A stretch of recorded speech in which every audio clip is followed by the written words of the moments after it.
अस्सलामुअलैकुम मोअज़्ज़ज़ ख़ातिन व हज़रात। प्रोफेसर नवारा मजीद साहब आज आपको नज़र नहीं आएंगे, वीडियो नज़र आएगी। बस मैं तो मुंह दिखाने जोगा नहीं रहा किसी को। ओहो, वजह ना पूछिएगा। तो चलें जी, पहले न्यूमेरिकल को शुरू करते हैं। 21 चैप्टर के न्यूमेरिकल स्मार्ट सिलेबस के मुताबिक पहला की कहता मैथ डेफिसिट मालूम कीजिए और बाइंडिंग एनर्जी मालूम कीजिए। ट्रीटियम के लिए आप देखिए, ट्रीटियम का मैथ आपको दिया हुआ है, प्रोटॉन और न्यूट्रॉन का खुद पुट करना है। तो आपने पुट करना वही आपकी बुक पे, पंजाब टेक्स्ट बुक बोर्ड की 222 पेज पे। प्रोटॉन का math 1.007276, math of neutron 1.008665 U। तो जनाब ट्रीटियम का मैथ 3.016049 U ये दिया हुआ है। तो मैथ डेफिसिट के लिए क्या करेंगे, पहले नंबर तमाम प्रोटॉन का मैथ जमा तमाम न्यूट्रॉन का math minus math of nucleus. तो इक्वेशन आपके सामने लिखी है, देखें। तो एक ही प्रोटॉन है, दो न्यूट्रॉन है, तो दो ज़रब न्यूट्रॉन का मैथ प्लस एक ज़रब प्रोटॉन का मैथ माइनस ट्रीटियम का मैथ। ये यूनिफॉर्म मैथ में आ गया 0.008557 U। और एनर्जी में कन्वर्ट करने के लिए इसको 931 MeV से मल्टीप्लाई करें, डायरेक्ट एनर्जी में कन्वर्ट करके बाइंडिंग एनर्जी मालूम कर लीजिए। दूसरा न्यूमेरिकल जी, स्ट्रांशियम की हाफ लाइफ है 9.7 आवर्स। पहले इसको सेकंड में कन्वर्ट कीजिए SI यूनिट में, टाइम में। फिर डिके कांस्टेंट मालूम करें तो हमारे पास फॉर्मूला होता है half life is equal to 0.693 divided by lambda. तो यहाँ से मालूम कीजिए 1.98 इंटू 10⁻⁵ पर सेकंड। ये आ गया जी डिके कांस्टेंट। तीसरा जनाब एलिमेंट है जी protactinium, charge number 91, mass number 234। Syllabus इख्तितामी मराहल की तरफ जा रहा है नाजरीन, खेल दिलचस्प मरहले में दाखिल हो रहा है। तीसरे न्यूमेरिकल पे हैं। स्टेटमेंट क्या कहती है, एलिमेंट है protactinium, charge number 91, mass number 234, unstable है। ओ हो डिके हो गया बीटा एमिशन से। तो हाफ लाइफ है 6.66 आवर्स। कुछ नहीं करना, न्यूक्लियर इक्वेशन बनानी है और डाटा एलिमेंट बताना है कौन का हुआ इसके। तो जनाब पहले जनरल इक्वेशन लिखेंगे, XZA is equal to beta emission. जब तक बताया ना जाए तब तक नेगेटिव बीटा ही समझें, इलेक्ट्रॉन ही समझें। तो इलेक्ट्रॉन जब निकलेगा तो चार्ज नंबर 1 जमा हो जाएगा। तो क्या होगा, प्रोएक्टेनियम 91 वाला है तो 92 हो जाएगा। जनाब ये यूरेनियम पैदा हो गया इसके घर। मुबारक हो मुबारक हो, काका होया यूरेनियम नाम रखा।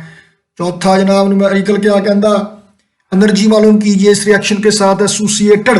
तो रिएक्शन दिया हुआ है, ये वही एग्जांपल है जो न्यूक्लियर रिएक्शन वाले टॉपिक में है। सिर्फ इस रिएक्शन में आपने बस याद रखना है कि प्रोटॉन का मैथ 1.00725 पुट करना है जैसा कि बुक में है। बाकी सब में अगर आपको खुद वैल्यू पुट करना पड़े तो 1.007275 पुट करना है। बस ये याद रखना है, इतना रट्टा मारना है, मजबूरी का नाम शुक्रिया। तो नाइट्रोजन का मैथ जनाब आली ये, और अल्फा पार्टिकल का मैथ, ऑक्सीजन का मैथ, प्रोटॉन का मैथ सारे याद करने हैं, एनर्जी मालूम करना है। और साथ में आखिर पे कहते हैं what does negative sign indicate, negative sign क्या कहता है। तो जनाब पहले आप लिखेंगे रिएक्टेंट्स की एनर्जी, रिएक्टेंट्स के मैथ्स को पहले कैलकुलेट करेंगे। Math of nitrogen plus math of helium यानी कि alpha particle minus math of oxygen plus math of proton. जनाब आली नाइट्रोजन का और अल्फा पार्टिकल का मैथ जमा करें, फिर ऑक्सीजन और प्रोटॉन का मैथ जमा करें, प्रोडक्ट्स का मैथ माइनस कर दें रिएक्टेंट में से। तो माइनस में आया मैथ डेफिसिट, माइनस का मतलब क्या है कि प्रोडक्ट्स का मैथ ज्यादा है, इसीलिए जवाब माइनस में आया है। तो 931 MeV से मल्टीप्लाई करें, क्यू वैल्यू एनर्जी माइनस में आई है, इसका मतलब ये that much energy is required to initiate this reaction. ये लाजमी सेंटेंस लिखना है क्योंकि स्टेटमेंट में पूछा हुआ है कि नेगेटिव साइन का मतलब क्या है। पांचवा determine the energy associated with the following reaction. तो कार्बन क्या बनता है, डिके होता है, इसका बीटा डिके होता है। नाइट्रोजन बनता है तो कार्बन का मैथ वही पेज नंबर 222 से जितनी वैल्यूज है वो सारी याद करनी है, यहाँ पे इस्तेमाल होंगी सारी। तो मैथ है कार्बन 14 का और नाइट्रोजन का, बीटा पार्टिकल का आपको याद ही होंगे, कर लेने हैं। तो रिएक्टेंट्स का मैथ कार्बन 14 का मैथ माइनस नाइट्रोजन और बीटा पार्टिकल का मैथ जमा करके। तो जनाब क्या बना, मैथ डेफिसिट 0.00405 U। 931 MeV से मल्टीप्लाई करें, एनर्जी निकल आएगी। जनाब फाइनल ओवर चल रहे हैं सिलेबस के।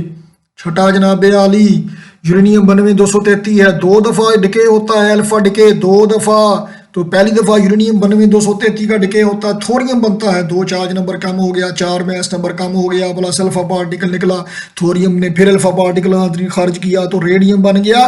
फाइनल प्रोडक्ट क्या है? रेडियम है जनाब आली। सातवां जी, एनर्जी मालूम कीजिए MEV में। स्टेटमेंट सारी आपके सामने है, वैल्यूज आपके सामने है, कैलकुलेशन आपके सामने है, तरीका वही जो हम पहले डिस्कस कर चुके हैं, तो ज़्यादा लंबी चौड़ी बात करने की ज़रूरत नहीं है। तो जनाब कोई धोखा नहीं, कोई फ्रेब नहीं, तो अखाने सामने न्यूमेरिकल पे देख लीजिए, अब मुझे बताने की ज़रूरत नहीं है। तो हम आगे जा रहे हैं आखिरी न्यूमेरिकल की तरफ जनाब। लेड की शीट है, 5 मिलीमीटर मोटी है, और ये इतनी रेडिएशन, गैमा रेडिएशन इतनी एब्जॉर्ब कर लेती है by factor of 0.4, original radiation का 0.4 टाइम्स बच जाता है इसमें से गुजर के।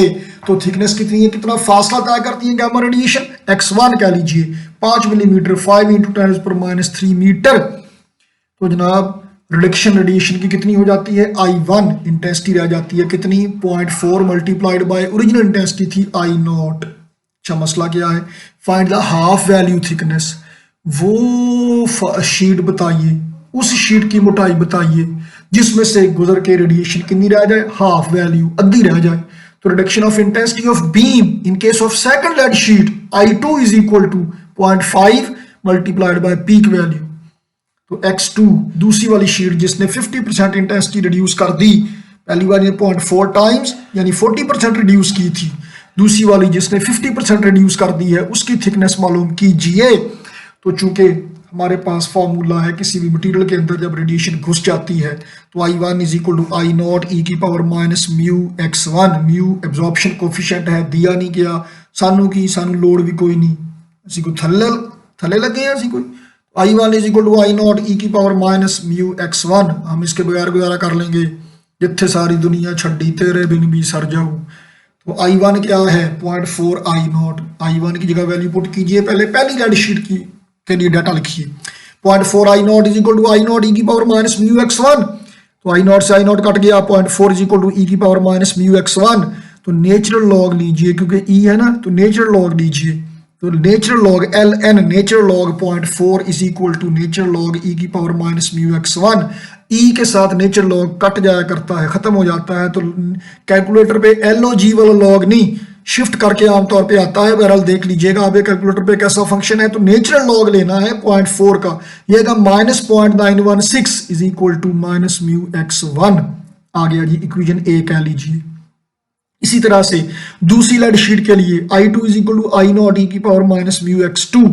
तो I2 कितना है? 0.5 I0 is equal to I0 e⁻⁻μ(x2). तो जनाब ये क्या बन गया? I0 से I0 कट गया, 0.5 इज इक्वल टू e⁻⁻μ(x2). तो पहले की तरह नेचुरल लॉग लीजिए, इक्वेशन B तक पहुंच गए। अब इक्वेशन A और B आपके पास आ गई है, दोनों को एक दूसरे पे डिवाइड कर दें। -0.693 divided by -0.916 equal to -μ(x2) over -μ(x1). Minus से माइनस कट गया, म्यू से म्यू कट गया, 0.75655 ओवर x2 ओवर x1। लो जी x1 कितना था? 5 × 10⁻³ x2 यहाँ से मालूम कीजिए 3.78 × 10⁻³ मीटर यानी 3.78 मिलीमीटर। लो जनाब न्यूमेरिकल खत्म हो गए हैं, सिलेबस खत्म हो गया है, और आप अब निकोला टेस्ला का ये कोट एंजॉय कीजिए। One of my favourite scientist Nikola Tesla, जिनके नाम पे जनाब मैग्नेटिक फील्ड इंटेंसिटी के यूनिट है टेस्ला, पंजाबी में कहते हैं तस्ला। तो जनाब thank you very much for joining us. Exercise हमारी खत्म हो गई है, कोई क्वेश्चन है तो जरूर पूछेगा, कमेंट कीजिएगा, लाइक कीजिएगा, सब्सक्राइब कीजिएगा, जो हो सकता है कीजिएगा। तो मैं अब खाना खा लूँ, आवाज़ें आ रही हैं। अल्लाह हाफिज जनाब, मिलते हैं अगली वीडियो में। Thank you ji.